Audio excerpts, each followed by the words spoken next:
Bueno, continuando con las grandes ideas de las matemáticas, estamos con el libro de números complejos. Los números imaginarios son reales. Este libro es de Bartolo Luque. Y vamos a iniciar lo que es el capítulo 1.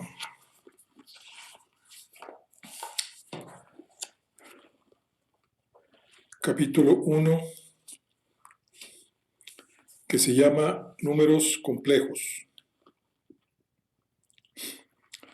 La complejidad de un curso de variable compleja es más imaginaria que real.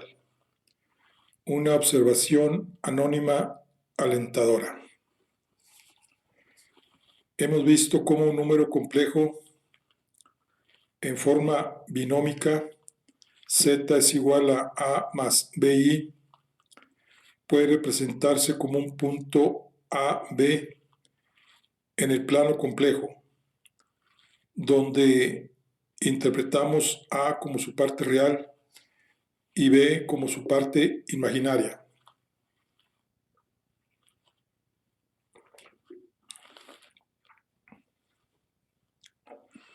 En la figura 5 vemos la suma gráfica de los números complejos.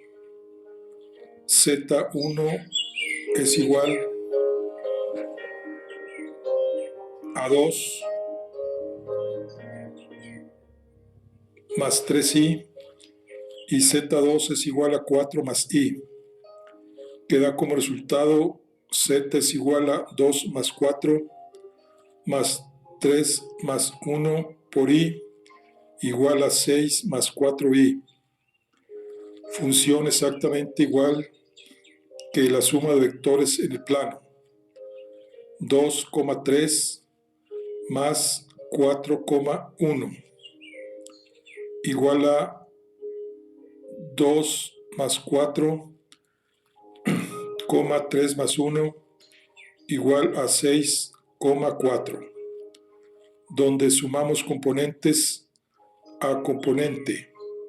Efectivamente, la suma de dos números complejos z1 igual a x1 más y1i y z2 igual a x2 más y2i en el plano complejo se comporta exactamente igual que la suma de vectores x1, y1 y x2, y2. En el plano cartesiano sumamos componente a componente. Y lo mismo sucede con el producto de un complejo por un número real. Multiplicamos cada componente por el número en cuestión. Por ejemplo, 3z1 es igual a 3 por 2 más 3i, igual a 3 por 2 más 3 por 3i, igual a 6 más 9i. Y su equivalente en vectores sería 3 por 2,3 igual a 3 por 2, 3 por 3 igual a 6 por 9. Recordemos que multiplicar o dividir números complejos en componentes cartesianos resulta poco intuitivo. Nos ofrece su representación en el plano complejo una alternativa.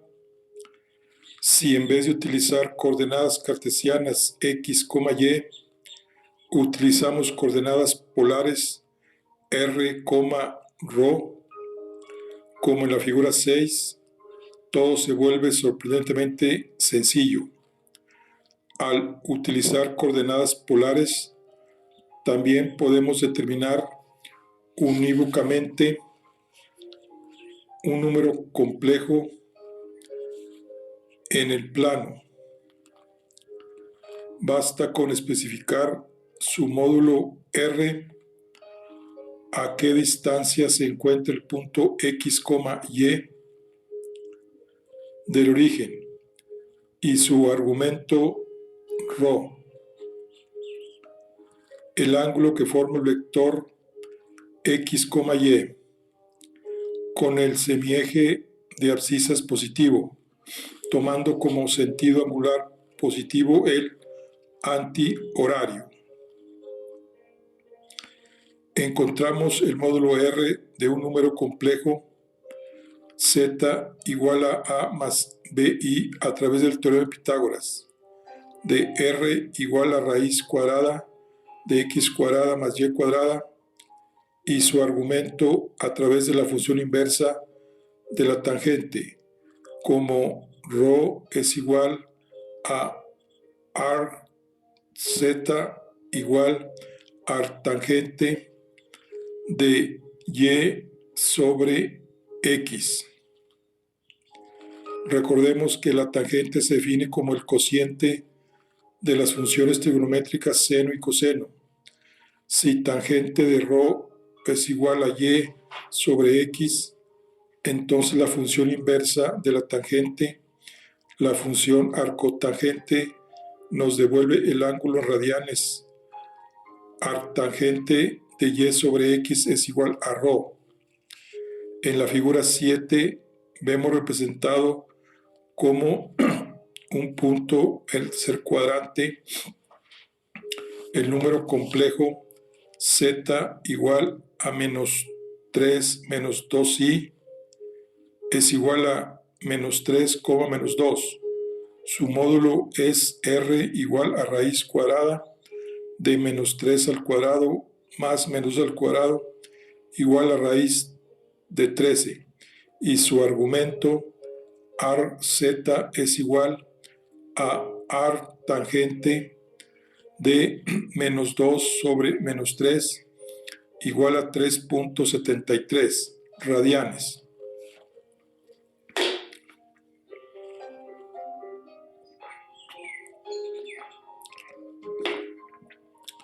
Recordemos que 2pi radianes son lo mismo que 360 grados.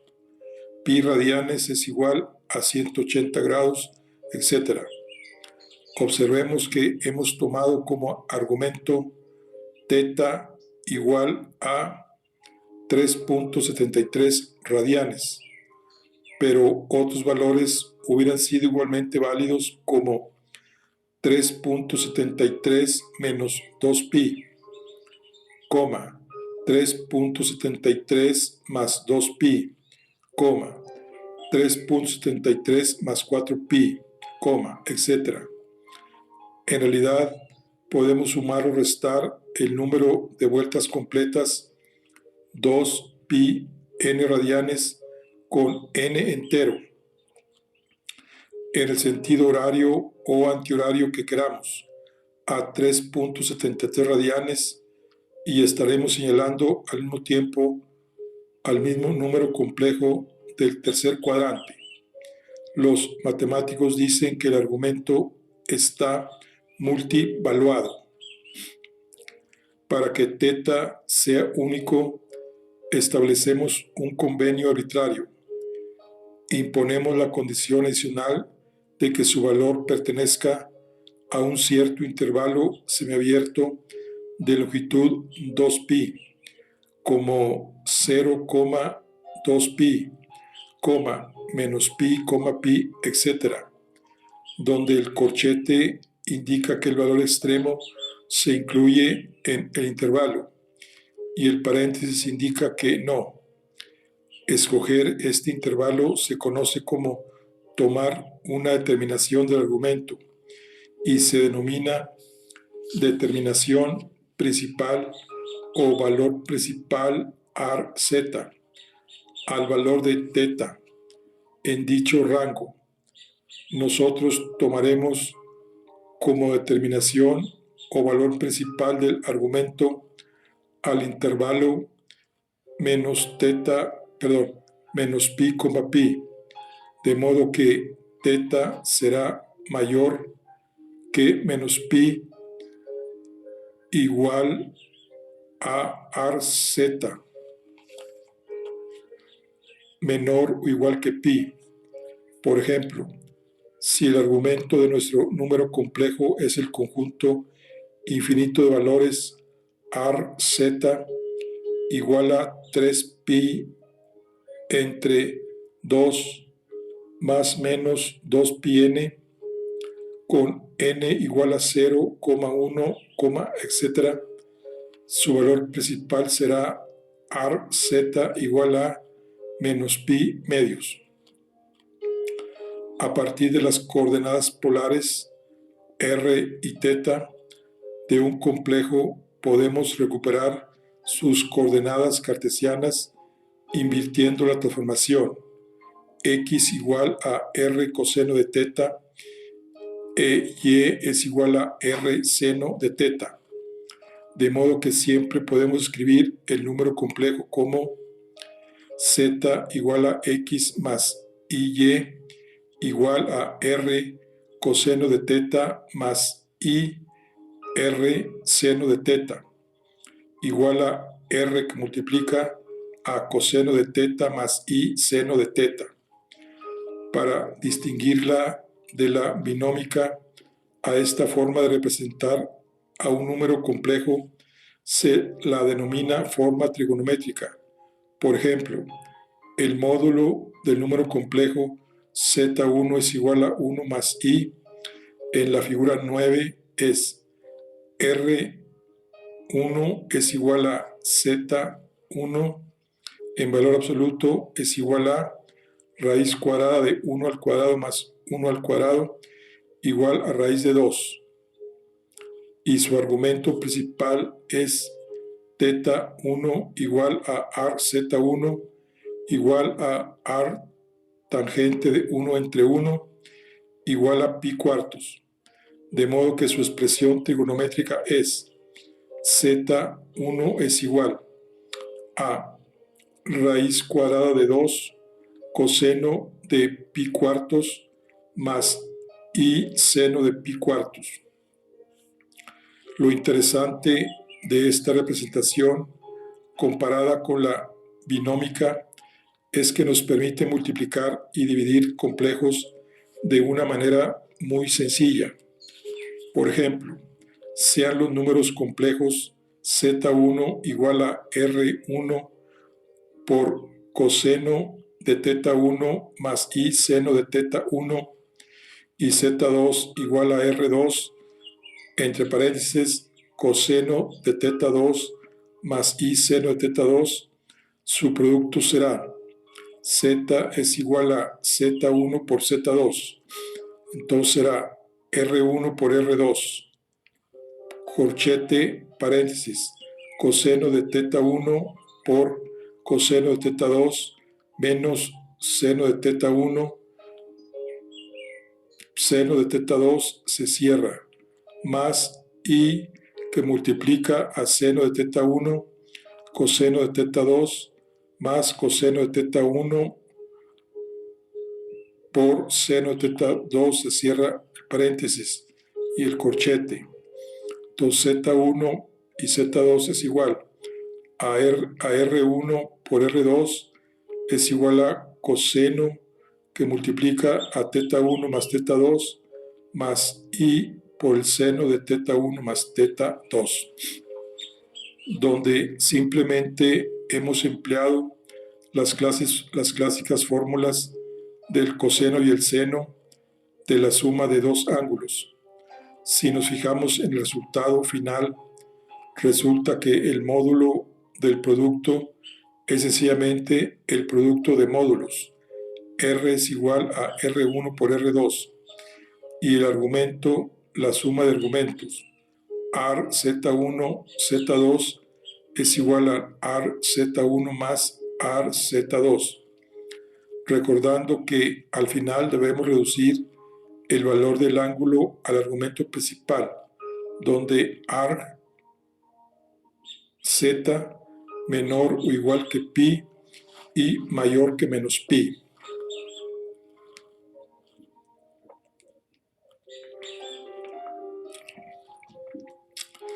La división en forma polar también es muy sencilla. Pensemos que la división es la operación inversa del producto y que nos permite encontrar z igual a z1 entre z2. Eso significa que buscamos una z que cumpla z por z2 igual a z1, como el módulo de un producto de complejos es el producto de módulos, Z1 es igual a Z por Z2 igual a Z por Z2, de forma que el módulo Z es igual a Z1 por Z2. Además, como el argumento del producto de dos números complejos es la suma de los argumentos, ARZ1 es igual a ARZ por Z2 igual a argumento Z más argumento de Z2, tenemos que argumento Z es igual a argumento de Z1 menos argumento de Z2, de manera que dividir complejos en forma polar es tan sencillo como dividir sus módulos y restar sus argumentos. O sea, Z1 entre Z2 es igual a R1 entre R2 por coseno de teta 1 menos teta 2 más I seno de teta 1 menos teta 2, recordando reducir al argumento principal.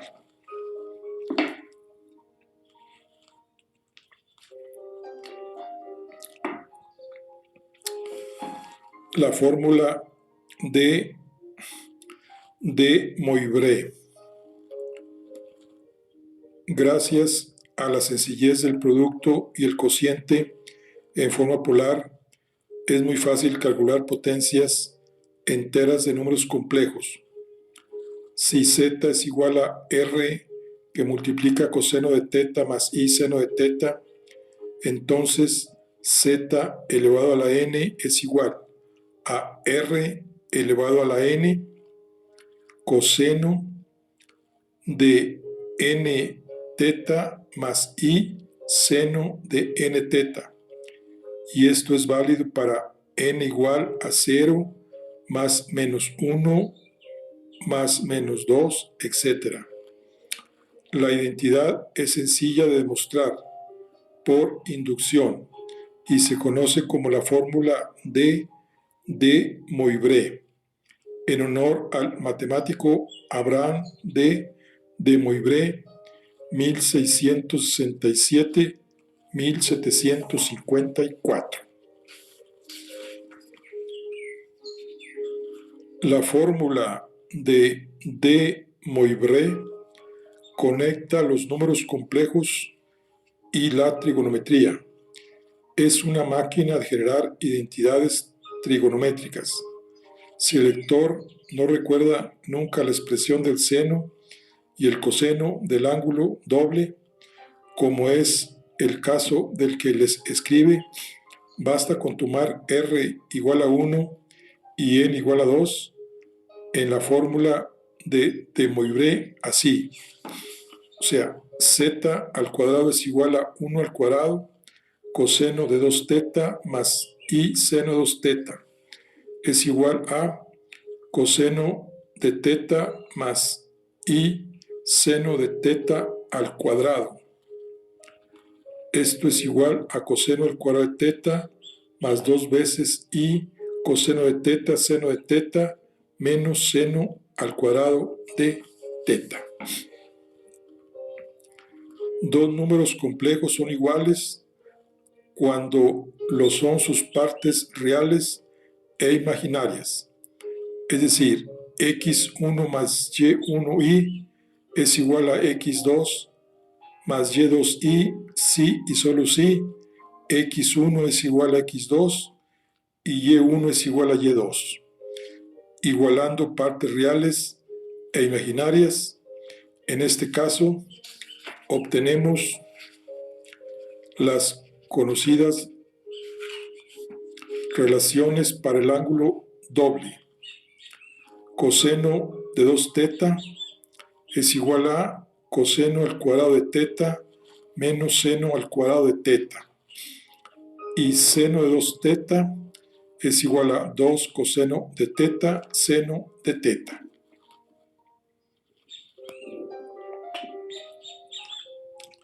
Pruebe a encontrar la fórmula para el ángulo triple con 3 teta, que es igual a coseno cúbico de teta menos 3 coseno de teta seno al cuadrado de teta y seno de 3 teta es igual a 3 coseno al cuadrado de teta, seno de teta menos seno cúbico de teta, haciendo r igual a 1 y n igual a 3 en la fórmula de Moivre.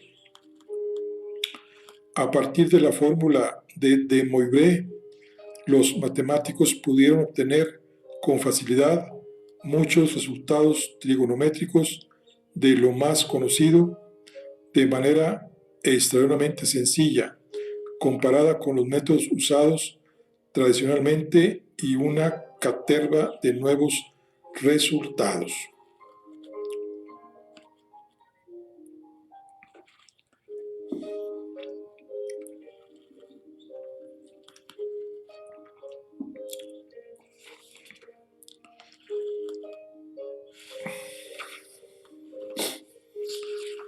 Bueno, vamos aquí a ver la importancia de I en la relatividad especial. Para estudiar la geometría del espacio-tiempo, los físicos disponen de una herramienta extremadamente útil, las métricas. Su creación se remonta a los trabajos pioneros sobre geometrías no euclidianas de los matemáticos Gauss, Bolyai, Lobachevsky y en especial Riemann a lo largo del siglo XIX.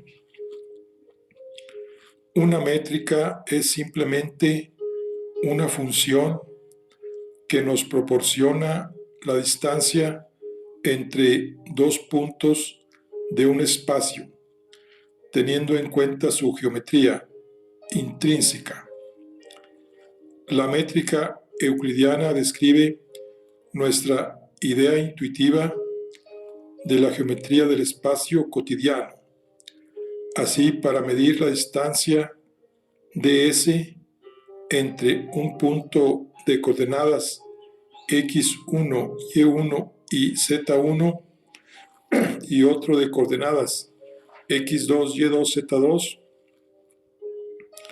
utilizamos la métrica euclidiana, definiendo dx igual a x2 menos x1 y dy igual a y2 menos y1 y dz igual a z2 menos z1, la métrica euclidiana en el espacio tridimensional se representa por ds al cuadrado más dx al cuadrado más dy al cuadrado más dz al cuadrado, que no es más que el teorema de Pitágoras.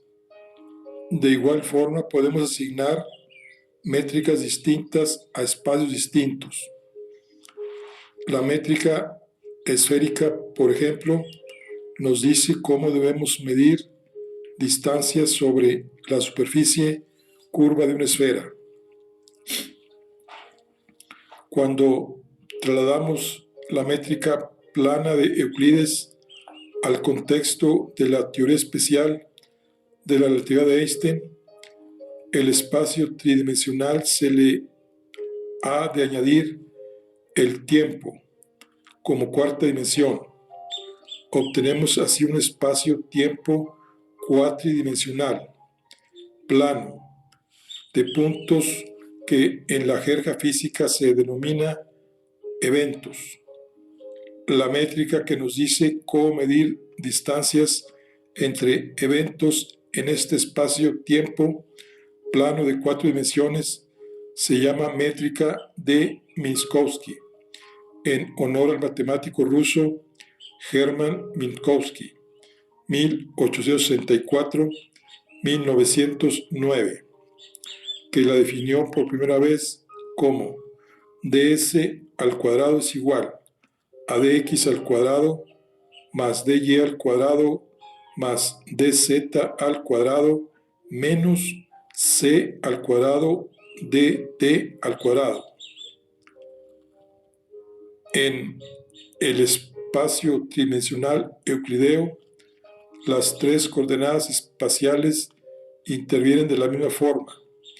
En la métrica de Minkowski aparece el tiempo, y para que las cuatro coordenadas tengan dimensiones de longitud, se suele multiplicar la cuarta componente temporal por c, la velocidad de la luz.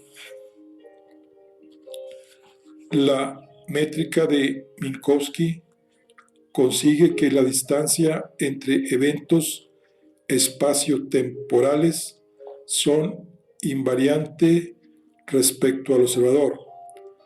Puede que los observadores no coincidan ni en la parte espacial ni en la temporal de un evento, pero coincidirán si mezclan ambas cosas con la receta de la métrica de Minkowski.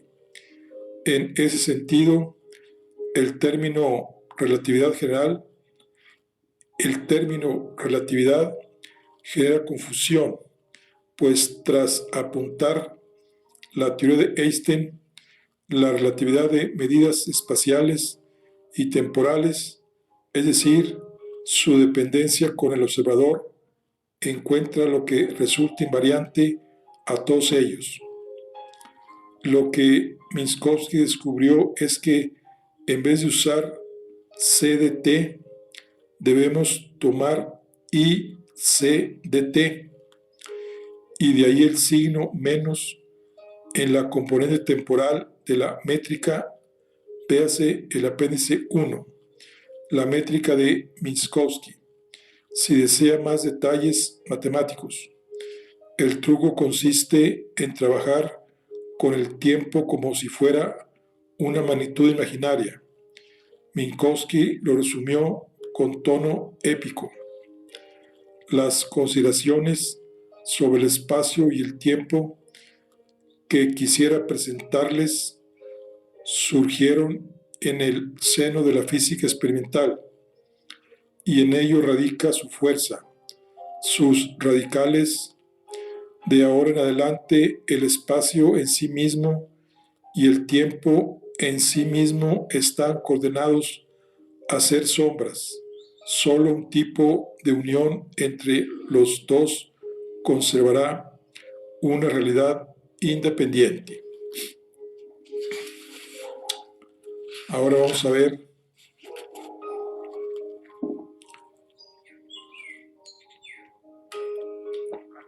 a pi como un producto infinito. Uno de los resultados más célebres conseguidos a través de la identidad de Moivre fue el producto infinito para pi, que logró desentrañar el matemático francés Francois Vieté, 1540-1603. La fórmula de Moivre, aparte de ser válida para n entero, también lo es para n racional, de modo que podemos escribir coseno de teta más i seno de teta, todo elevado a la 1/2. Eso es igual a coseno de teta sobre 2 más i seno de teta sobre 2.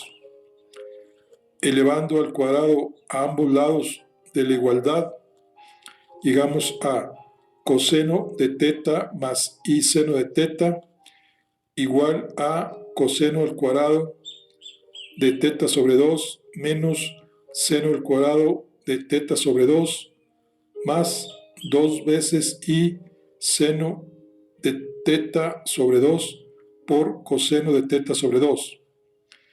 Igualando las partes imaginarias, tenemos que seno de teta es igual a 2 seno de teta sobre 2 coseno de teta sobre 2. Si usamos ahora la fórmula del ángulo mitad, seno de teta, que es igual a 2 seno de teta sobre 2, coseno de teta sobre 2, y luego si usamos A.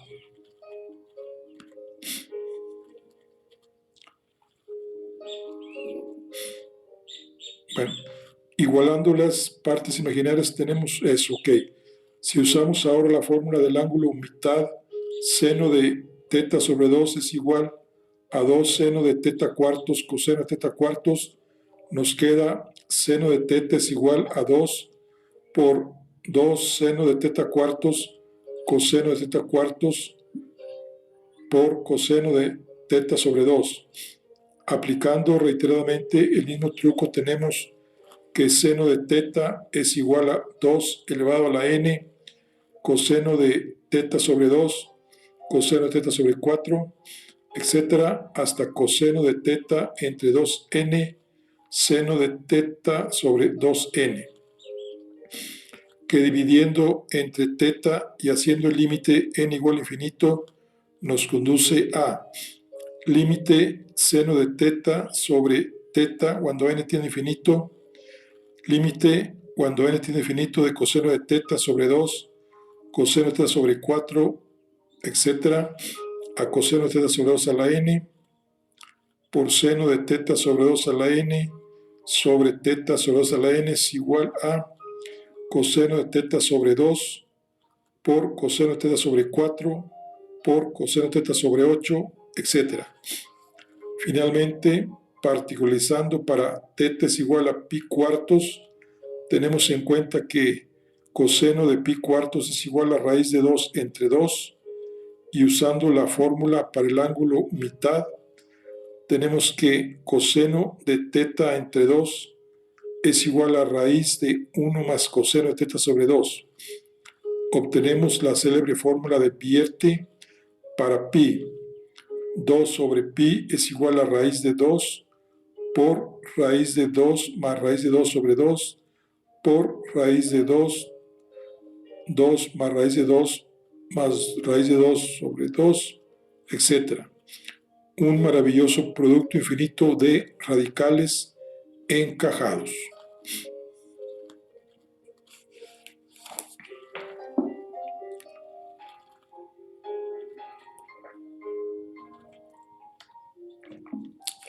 Bueno, ¿cómo se calcula la raíz de un número complejo? Bueno, dice, vimos que uno de los problemas que frenó la aceptación de los números complejos fue su aparición en la fórmula para resolver las ecuaciones de tercer grado dentro de raíces cúbicas. ¿Cómo computar la raíz cúbica, o dicho de forma más general, la raíz enésima de un número complejo? La fórmula de Moivre también es válida para n racional, así que podemos usarla para calcular raíces enésimas. Pero la cosa tiene sus sutilezas. Si z es igual a w a la n, entonces decimos que w es la raíz enésima de z, cosa que escribimos como w es igual a raíz a la n de z, tal y como la raíz cuadrada de un número real positivo nos devuelve dos valores. La sutileza en esta operación compleja es que nos devuelve n valores distintos, es decir, que raíz de n de z está multivaluada como ocurría con el argumento. Veámoslo con detalle. Sean w igual a r por coseno de teta más i seno de teta, y z igual a r coseno de teta más i seno de teta. Entonces, por el teorema de Moivre, w a la n es igual a r a la n coseno de n teta más i seno de n teta, igual a r coseno de teta más i seno de teta. Recordemos que dos números complejos son iguales cuando lo son sus partes reales e imaginarias. En polares ocurre lo mismo. Dos números complejos son iguales si y solo si sus módulos y argumentos son iguales. Z1 es igual a Z2 y ARZ1 es igual a ARZ2. De modo que en nuestro caso debe cumplirse que R igual a R a la N y N teta es igual a phi más 2 pi k, donde k puede ser un entero cualquiera, o lo que es lo mismo, R es igual a raíz de N de R y phi es igual a teta entre N más 2 pi k sobre N. Tomando los valores k igual a 0, 1, etc., obtendremos las n raíces buscadas. En resumen, dado un número complejo z igual a r coseno de teta más i seno de teta, su raíz enésima tendrá n valores dados por raíz a la n de z es igual a raíz a la n de r que multiplica al coseno de teta más 2 pi k sobre n más i seno de teta más 2 pi k sobre n. Con k igual a 0, 1, hasta n. Si representamos en el plano complejo estos valores, observaremos que se reparten uniformemente en un círculo centrado de origen y de radio raíz de n de r, constituyendo los vértices de un polígono regular de lados. De hecho, este es el motivo por el cual k no toma valores como n, n más 1, etc. Sencillamente vuelven a repetirse. El valor de W obtenido al tomar el valor principal de argumento z y k igual a 1 en la fórmula anterior se asume como valor principal de la raíz. Con lo que hemos aprendido ya podemos encontrar las n soluciones de una ecuación como z a la n más a igual a 0. Despejando tenemos z es igual a raíz de n menos a. También podemos calcular las soluciones de ecuaciones como raíz de m de z a la n más a igual a 0. Despejando y elevando a m, llegamos a z a la n igual a menos a elevado a la m. Y extrayendo ahora la raíz enésima a cada lado, alcanzamos que z es igual a raíz de n menos a la m. ¿Cuántas soluciones tiene? Cualquier complejo elevado a m está univaluado y nos proporcionará un único valor que podemos calcular por la fórmula de Moivre. De modo que si m entre n es una fracción irreductible, tendremos n soluciones.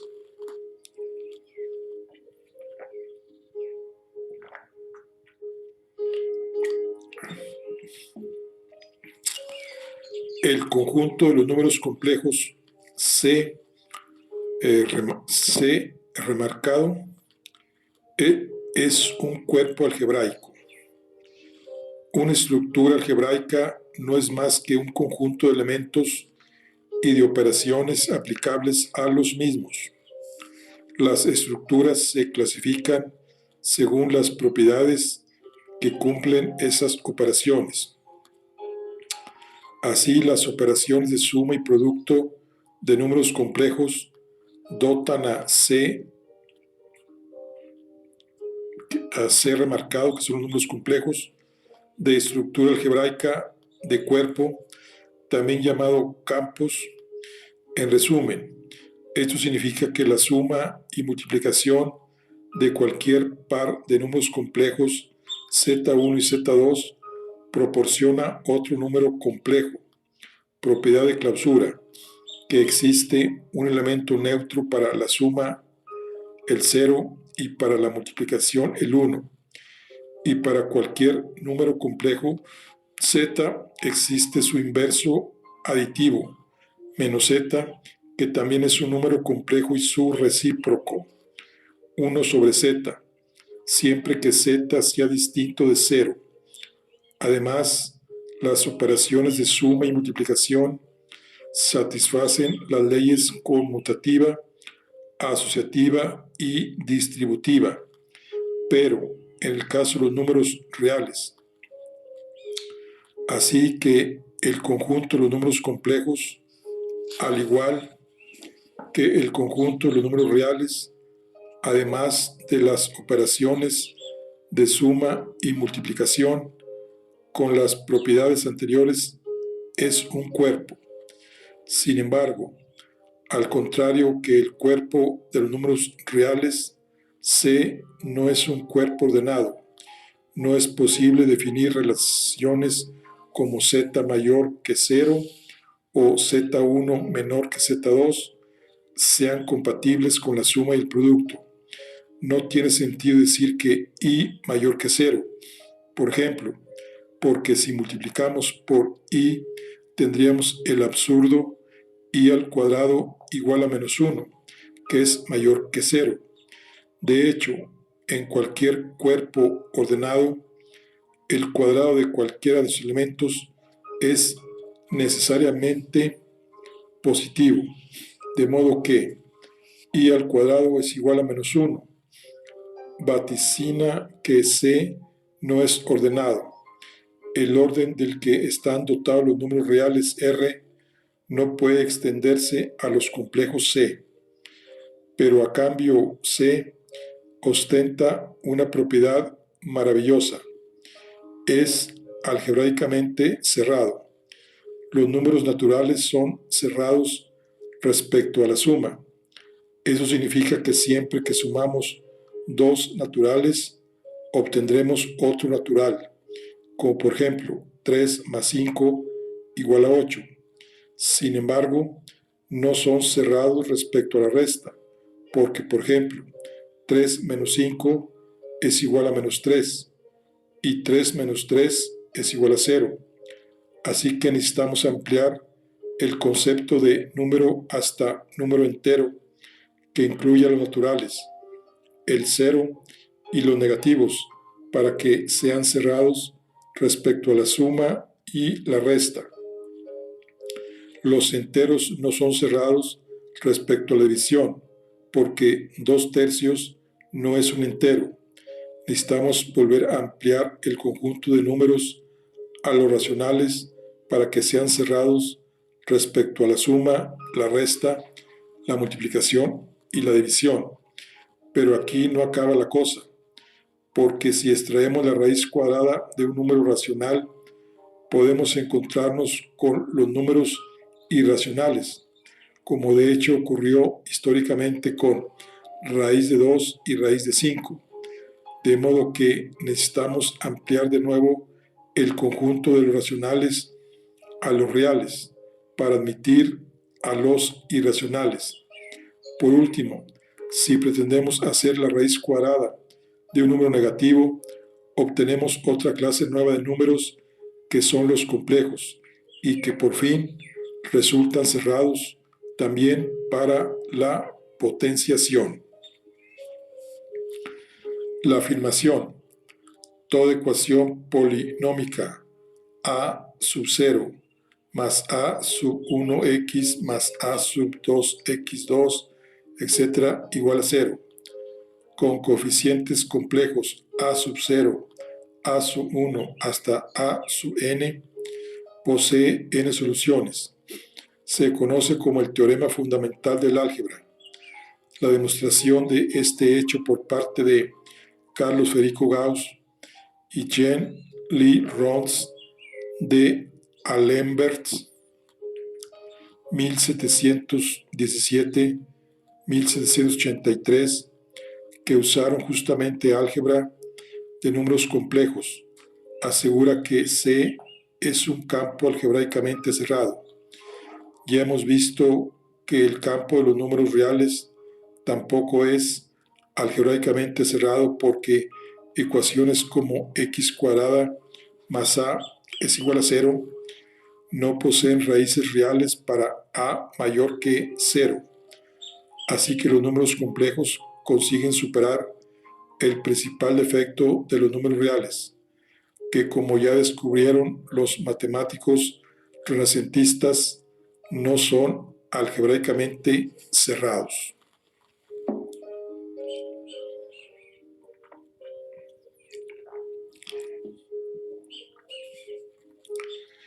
Cuaterniones y giros en 3 dimensiones. Durante muchos años, los matemáticos intentaron sin éxito encontrar un sistema numérico asociado a puntos en el espacio de 3 dimensiones que fuera semejante a la relación de puntos en el plano y números complejos.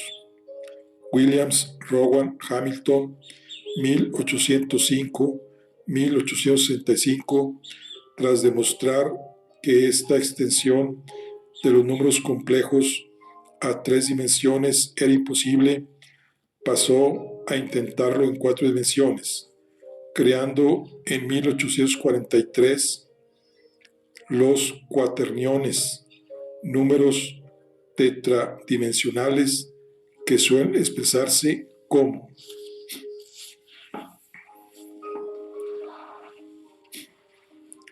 Q igual a, que es la parte real, más BI más CJ más DK, que es la parte imaginaria, donde A, B, C y D son números reales y las 3 unidades imaginarias I, J, K tienen cuadrado igual a -1. El conjunto de 4 cuaterniones 1, IJK hace de base en el hiperespacio de 4 dimensiones de los cuaterniones, al igual que 1, I hace de base para los números complejos en el plano. De hecho, los cuaterniones fueron la semilla de la que surgió el álgebra vectorial moderna. Las unidades imaginarias IJK acabaron convirtiéndose en la base canónica I vector J vector K vector de los espacios vectoriales en 3 dimensiones. Finalmente, el formalismo vectorial en física, impulsado por figuras de la talla de J. W. Gibbs, 1839-1903, y O. Giabissite, 1850-1925, se impuso a los cuaterniones de Hamilton, pero todavía hoy, como ahora veremos, están escondidos en los sitios más inesperados. La suma de cuaterniones se realiza de manera análoga a como se hace con números complejos, sumando por separado cada una de las 4 componentes, de modo que se comportan como la suma de vectores en 4 dimensiones. El producto marca la diferencia. Debemos definirlo de modo que sea cerrado. El producto de 2 cuaterniones debe ser un cuaternión y mantenga el máximo número posible de propiedades del producto de números complejos, conmutatividad, asociatividad, etc. Hamilton propuso las siguientes reglas: I al cuadrado es igual a J al cuadrado igual a K al cuadrado igual a -1. Ahora, K es igual a IJ, que es diferente, que es JI igual a menos K. I es igual a JK, diferente a KJ, igual a menos I, y J igual a KI, diferente y K igual a menos J, donde IJ por K es igual a I por JK igual a menos 1. Como el lector puede demostrar con estas reglas de multiplicación entre los elementos de la base, la única propiedad que se sacrifica es la conmutatividad del producto entre cuaterniones. En general, el producto Q por Q' de dos cuaterniones no es igual que el producto Q' por Q. De hecho, los cuaterniones fueron el primer ejemplo de un campo no conmutativo.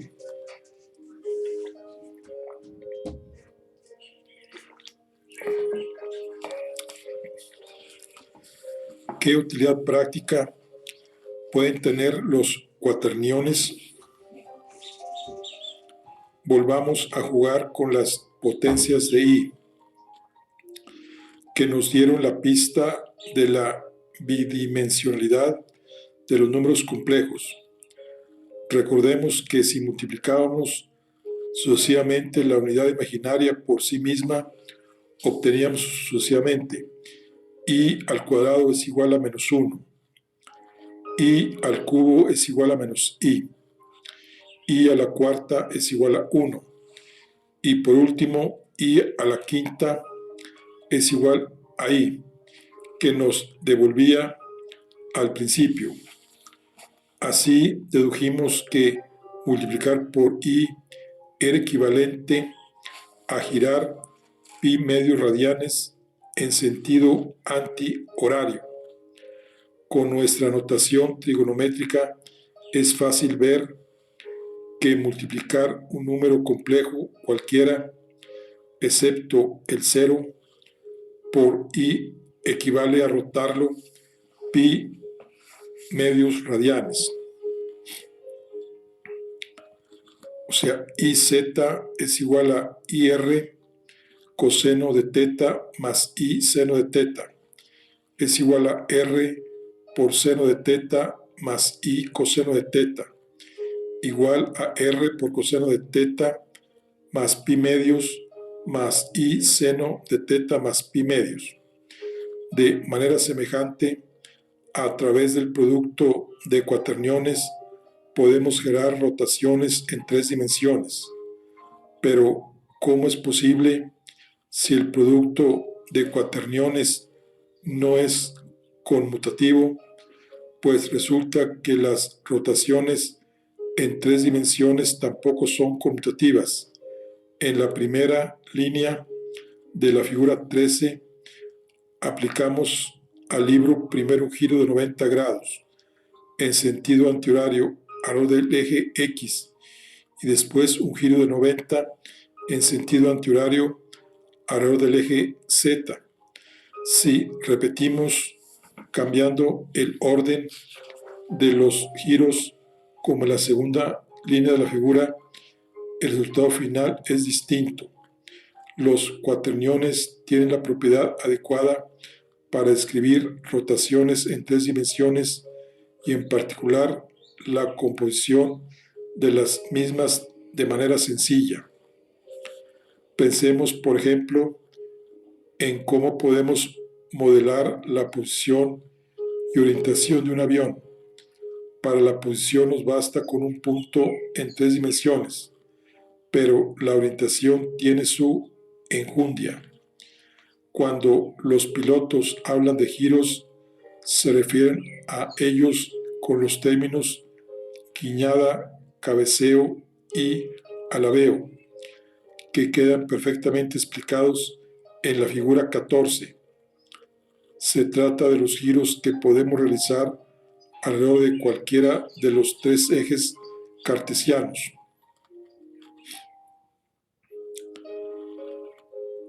Todo cambio de orientación puede describirse por alguna combinación de guiñada, cabeceo y alabeo, tres ángulos que se conocen como ángulos de Euler. Es un excelente sistema para representar la orientación de objetos tridimensionales, estáticos.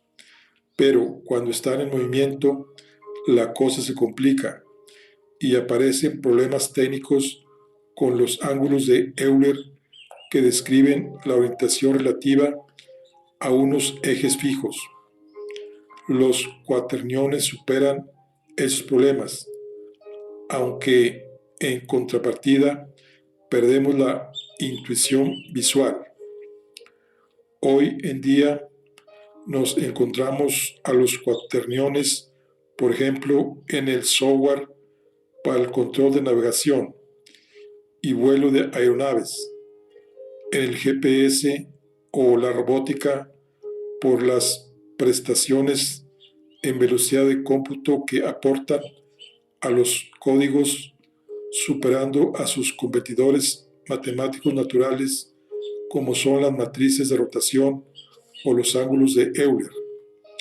Y por supuesto, también los encontramos en el cómputo de las rotaciones en los gráficos 3D en ordenador. Los cuaterniones corren por los cables de todas las consolas de videojuegos y son una herramienta indispensable para la construcción de realidad virtual. Podemos crear números hipercomplejos de más dimensiones. Recordemos que los cuaterniones sacrifican la conmutatividad del producto. Ampliaciones dimensionales llevan a más y más sacrificios de propiedades. Por ejemplo, los octoniones, ahora de moda en física de partículas, son una extensión de los cuaterniones a 8 dimensiones, para lo que ni la conmutatividad ni la asociatividad rigen. Fue Ferdinand George Frobenius, 1849-1917, con su teorema homónimo, quien demostró finalmente que los complejos con la suma y el producto son el mayor campo posible. Aquí está una placa conmemorativa cerca del puente de Brougham sobre el Canal Real, donde Hamilton, el 16 de octubre de 1843, en un momento de inspiración durante un paseo, dedujo las reglas para multiplicar cuaterniones.